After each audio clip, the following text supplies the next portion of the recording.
So tara, magluto tayo ng pansit na ang sahog ay sardinas. Let's go! Una, mag-isa kayo ng bawang sibuyas. Halu-haluin nyo lang yan.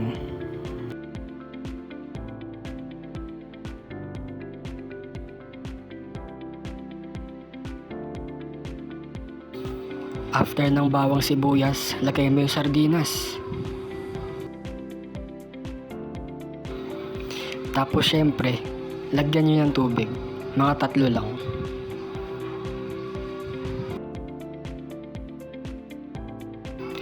Syempre, after ng tubig, lagyan nyo ng toyo. Yung sakto lang, huwag masyadong marami. Para hindi maalat. Tapos, halu-haluin nyo lang syempre. Tapos, hati-hatiin nyo yung sardinas para marami.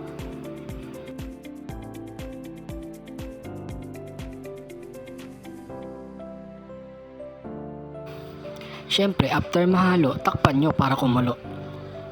After kumulo, ilagay nyo na yung pansit. Lagay nyo lahat, huwag kayong magtira, syempre, 'di ba? Para masaya. At syempre, halu-haluin nyo ulit para manuot yung lasa ng sardinas sa pansit.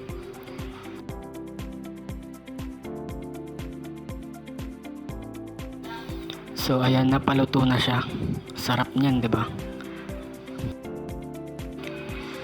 And goods na yan, ilalagay ko na sa lalagyan.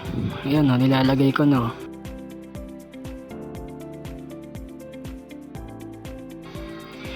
And that is it for today's video. Huwag mo kalimutang mag-like and follow. Hanggang dito na lang, bye bye!